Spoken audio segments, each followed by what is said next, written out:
जो वत्स से पढ़ाना है। आइए देखते हैं वत्सराज के बारे में। गुर्जर प्रतिहार वंश, गुर्जर प्रतिहार वंश, प्रतिहार वंश। देखिए एग्जाम के पॉइंट ऑफ व्यू से बहुत ही इंपॉर्टेंट चैप्टर है, बहुत ज़्यादा है। यहाँ समझने की ये जरूरत है कि गुर्जर प्रतिहार वंश को लोग पढ़ाता ही नहीं है, जबकि यहाँ से क्वेश्चन बहुत लगता है, बहुत आता है गुर्जर प्रतिहार वंश से। यहाँ एक चीज़ देखने की जरूरत है कि ये जो गुर्जर प्रतिहार वंश के जितने भी स्रोत हैं वो स्रोत मैं प्रथम वीडियो में पढ़ा दिया हूँ। अब मुझे पढ़ाना है वत्सराज से। वत्सराज से, वत्सराज त्रिपक्षीय संघर्ष का नायक है। क्या है भैया? त्रिपक्षीय संघर्ष का नायक है। और इसके बारे में जो जानकारी मिलती है वो ग्वालियर अभिलेख में मिलती है, ग्वालियर अभिलेख में मिलती है, ग्वालियर अभिलेख में मिलती है। दूसरी जानकारी जो होती है कुवलमाला में मिलती है, कुवलमाला में मिलती है। ये उद्धोतन सूरी की बुक है, याद रखना, उद्धोतन सूरी की बुक है, ये याद रखना है। ये उद्धोतन सूरी की बुक है कुवलमाला। ग्वालियर अभिलेख से इसके बारे में जानकारी मिलती है कि त्रिपक्षीय संघर्ष का नायक है। प्रथम कन्नौज पर अधिकार करने के लिए प्रथम लड़ाई यही करता है जाकर वहाँ इंद्रायुध से। उस समय इंद्रायुध का राज रहता है कहाँ पे? कन्नौज पे। और इंद्रायुध को चाहता ये है, बाद में इंद्रायुध इसका अधीनता स्वीकार कर लेता है और राज इसके तहत करने लगता है, परंतु धर्मपाल आता है और इंद्रायुध को हटाकर चक्रायुध को डाल देगा कहाँ पे? कन्नौज में। तो फिर ये लड़ाई स्टार्ट हो जाएगी। बस वो जब हम पूरी तरह राष्ट्रकूट वंश पढ़ा लेंगे, क्योंकि त्रिपक्षीय संघर्ष में 3 वंशों का सबसे बड़ा रोल है। एक है गुर्जर प्रतिहार, दूसरा है राष्ट्रकूट और तीसरा है पाल वंश जो बंगाल में राज करते थे। और जो राष्ट्रकूट जो राज करते थे वो बेंगी के चालुक्य को हराकर, बेंगी के चालुक्य के सत्ता को समाप्त करके दंती दुर्ग ने राष्ट्रकूट राज की स्थापना की थी। वहां से स्टार्ट वो जब आएगा राष्ट्रकूट के बारे में जब हम पढ़ा लेंगे तब इसके बारे में बताएंगे। आइए हम समझते हैं वत्सराज के बारे में। तो वत्सराज के बारे में यही आपको समझने की जरूरत है बस। और इसको कहा जाता है कि गुर्जर प्रतिहार वंश का वास्तविक संस्थापक है। क्या है? गुर्जर प्रतिहार वंश का ये वास्तविक संस्थापक। बस इसके बारे में यही जानने की जरूरत है। इसके बाद जो राजा आता है वो रामभद्र आता है, रामभद्र आता है। रामभद्र के बारे में कुछ जानकारी नहीं है अच्छा से, परंतु एक जानकारी मिलता है ग्वालियर अभिलेख में कि देवपाल ने इसे बुरी तरह से हराया था। देवपाल बंगाल का शासक था, इसे बुरी तरह से हराया था। इसको क्या हराया था? बुरी तरह से हराया था। पाल वंश का एक राजा था, देवपाल ने इसे रामभद्र को बुरी तरह से हराया था। ये भी आपको समझने की जरूरत है। इसके बाद हमें पढ़ते हैं नागभट्ट द्वितीय। नागभट्ट द्वितीय सबसे मोस्ट इंपॉर्टेंट चैप्टर है एग्जाम के पॉइंट ऑफ व्यू से। नागभट्ट द्वितीय है, इसके बाद मिहिर भोज है। समझ लीजिए, जैसे मान लीजिए गुर्जर प्रतिहार वंश के जितने भी राजा हैं, उस राजा में 75% जो एग्जाम के क्वेश्चंस आएंगे वो आएंगे नागभट्ट प्रथम और मिहिर भोज से आएंगे,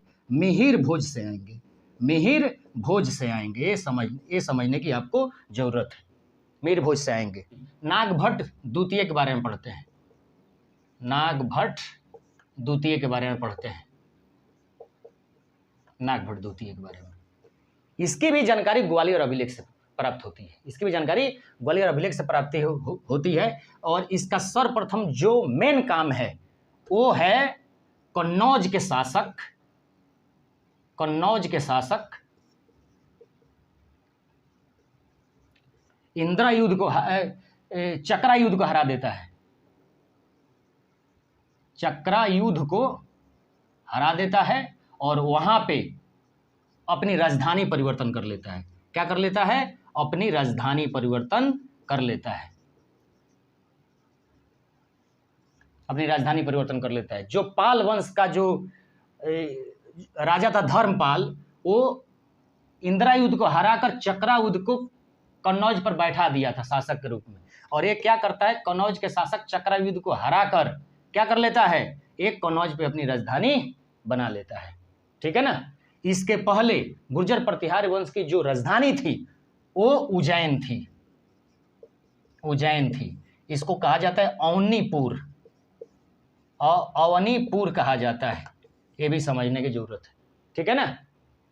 तो ये तो क्लियर हो गया कि राजधानी इसने कहाँ लेकर चला गया, कन्नौज लेकर चला गया। दूसरा काम जो किया, ये जो दूसरा काम किया है वो समझ लीजिए कि लगभग इसके ऊपर राष्ट्रकूट का जो राजा था उसका नाम है गोविंद थर्ड, इस पे आक्रमण कर देता है। किस पे? नागभट्ट द्वितीय पर इसको हरा देता है। और इसके बाद जो देखिए, लेकिन ये कन्नौज पर राज नहीं कर पाते हैं गोविंद थर्ड, हरा कर फिर चले जाते हैं। फिर नागभट्ट जो दूसरा है फिर चक्रायुध को हरा देगा, दूसरा बार हराने के बाद कन्नौज पे फिर अधिकार कर लेगा। उसके बाद ये लोग आक्रमण नहीं करता है, वो अलग मैटर है। अब देखिए ये क्या करता है, इसके अतिरिक्त ये इसका काम है सोमनाथ मंदिर को बनाता है। सोमनाथ मंदिर को बनाता है, ये भी समझने की जरूरत है। और ये कब बनाता है? 815 में बनाता है। और गोविंद थर्ड जो इस पे आक्रमण किया था वो 810 में किया था, 810 एडी में किया था। और ये 815 एडी में सोमनाथ मंदिर को बनाता है। ये भी कंसेप्ट क्लियर है। और कैसे बनवाता है? ईंट से बनवाता है। और दूसरा लाल बलुआ पत्थर से भी बनाता है, लाल ईंट से भी बनवाता है और लाल बलुआ पत्थर से भी बनवाता है। ये नागभट्ट द्वितीय के जो पीरियड है। उसके बाद बहुत दिन राज करने के बाद क्या करता है कि गंगा नदी में जल समाधि ले लेता है। ये रहा नागभट्ट द्वितीय का संपूर्ण कंसेप्ट। इससे अतिरिक्त, इससे ज़्यादा किताब में है भी नहीं और कहीं नहीं मैटर मिला है, ये समझ लीजिए। ये था नागभट्ट द्वितीय का सब चीज़ कंसेप्ट, जो कुछ भी है। इसने भी, ये समझ लीजिए, एक सेनापति थे तक्षक।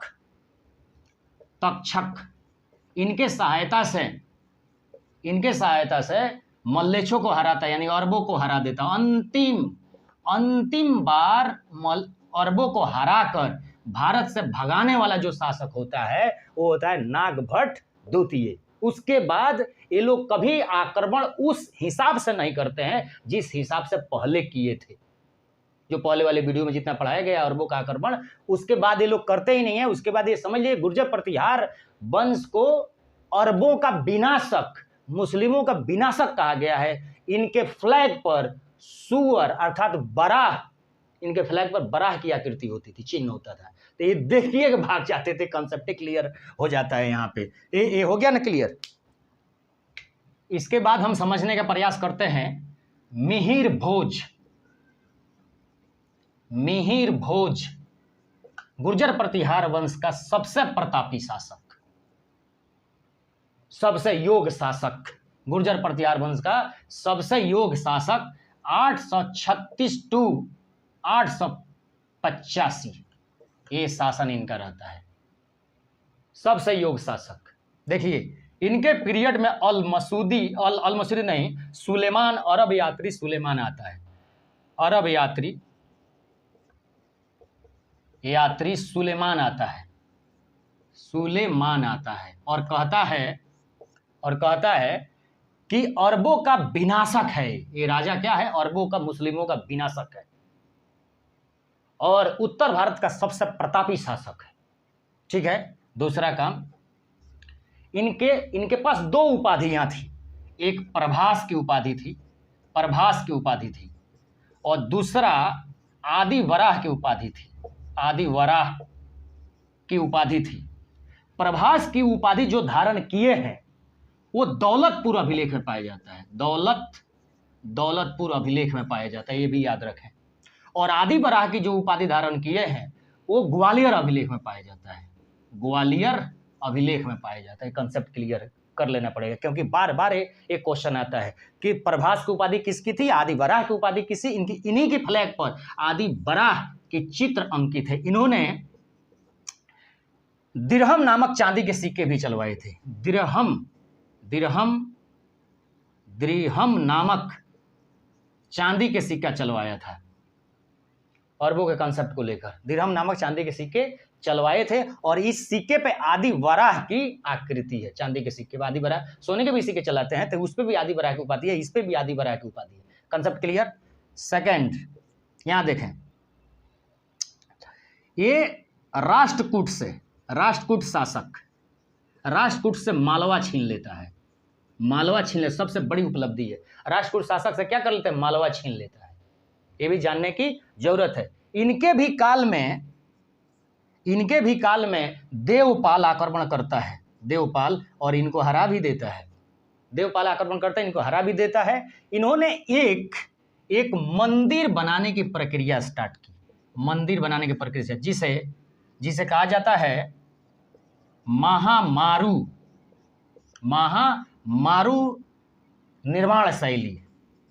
निर्माण शैली मंदिर प्रक्रिया है भैया, मंदिर बनाने की कला है। इस कला में क्या होता है, द्रविड़ का कंसेप्ट लिया जाता है, बेसर का कंसेप्ट लिया जाता है, नागर का कंसेप्ट लिया जाता है, तब बनाया जाता है महामारू निर्माण कला शैली मंदिर का। बात क्लियर हो रही है ना। महामारू का कंसेप्ट यही है कि जिस कंस्ट्रक्शन में, जिस मंदिर के बनावट में द्रविड़ कला शैली, वेसर कला शैली और नागर कला शैली मौजूद हो, उसे कहते हैं बेटा महामारू निर्माण शैली। ठीक है, कंसेप्ट क्लियर हो गया। तीसरा कंसेप्ट, इसके और भी कंसेप्ट्स हैं, जैसे ये अपने आप को भगवान की उपाधि, ये अपने आप को कहते थे कि हम विष्णु भगवान हैं, हम विष्णु भगवान के क्या हैं, अवतार हैं। कौन कहते थे, मिहिर भोज कहते थे, अपने आप को विष्णु भगवान के अवतार मानने लगे थे। वो उस समय की बात है, विष्णु भगवान के अवतार मानने लगे थे। एक और कंसेप्ट इनके बारे में आता है कि इन्होंने ग्वालियर में तेली मंदिर का निर्माण किया था, तेली मंदिर का निर्माण किया था ग्वालियर में। और ये तेली मंदिर द्रविड़ शैली का है। मोस्ट इंपॉर्टेंट क्वेश्चन, बार बार लगभग समझ लीजिए, क्वेश्चन अगर गुर्जर प्रतिहार से क्वेश्चन बनता है तो यही तेली मंदिर से क्वेश्चन बनता है। सब क्लियर। अब देखिए, इन लोगों के बारे में तो पूरी तरह से कंसेप्ट क्लियर हो गया, यानी कि गुर्जर प्रतिहार वंश का मिहिर भोज पूरी तरह से कंसेप्ट क्लियर हो गया। इसके अतिरिक्त कहीं बुक में नहीं है, जितना कंसेप्ट था मैं आपको पढ़ा दिया। एक और चीज है, मिहिर भोज के बाद महेंद्र पाल शासन करता है गुर्जर प्रतिहार में। महेंद्र पाल के बारे में कंसेप्ट जानने की जरूरत नहीं है, ये सबको हराता है, लेकिन इसके बारे में कोई भी एग्जाम में क्वेश्चन अभी तक बना नहीं है, और न ही इसके बारे में अधिक कंसेप्ट है किसी बुक में, तो ये बारे में इसको हटा दीजिए। इसके बाद आता है महिपाल शासक आता है। महिपाल के बारे में पढ़ने की जरूरत है। अल मसूदी इसके काल में आया था, अल मसूदी इसके काल में आया था, ये भी अरब यात्री है, इसके काल में आया था। और कहता है, अल मसूदी कहता है कि गुजरात में जब आता है तो अल मसूदी कहता है कि गुर्जर प्रतिहार वंश के शासकों को अल गुर्जर कहता है। और दूसरा बात, यहाँ के राजा को बौरा कहता है, बौरा कहता है, राजा को बौरा, और ये गुर्जर प्रतिहार वंश को अल गुर्जर कहता है। एक कंसेप्ट आपको जानने की जरूरत है। और ये भी कहता है कि अरबों का विनाशक है ये सब। क्या कहता है, अरबों में। इसके काल में एक राजशेखर विद्वान रहते हैं, राजशेखर, ये बहुत से बुक लिखते हैं। ये लिखते हैं कर्पूर मंजरी एक नंबर। दूसरा नंबर लिखता है बाल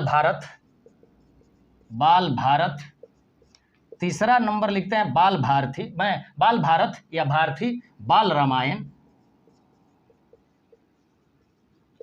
चौथा बुक लिखते हैं भुवन कोश। पांचवा बुक लिखते हैं हरिविलास। ऐसे बुक का ये रचना करते हैं। कर्पूर मंजरी बार बार क्वेश्चन आता है, भू और हरिविलास बार बार क्वेश्चन आता है। तो ये जो हैं ये राजशेखर के बुक्स हैं जो महिपाल के दरबार में रहते थे। ये कंसेप्ट यहाँ से क्वेश्चन बनता है। एक और कंसेप्ट है कि इसके बाद बहुत से राजा हुए, उसके बारे में कुछ जानने की जरूरत नहीं है। इसके बाद जो राजा के बारे में पढ़ना है वो पढ़ना है राजपाल के बारे में।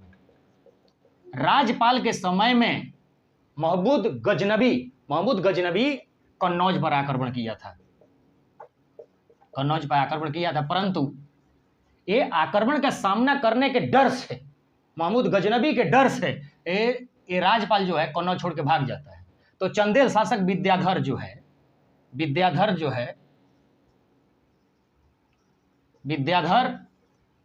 1019 में इसकी हत्या कर देता है, जबकि जब महमूद गजनबी इसके ऊपर 1018 में आक्रमण किया था।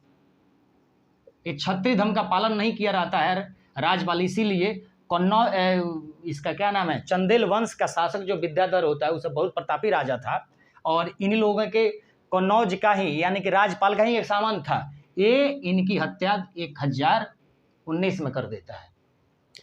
इसके बाद त्रिलोचन पाल को विद्याधर बैठाता है, कहाँ पे, कन्नौज के शासक बनाता है।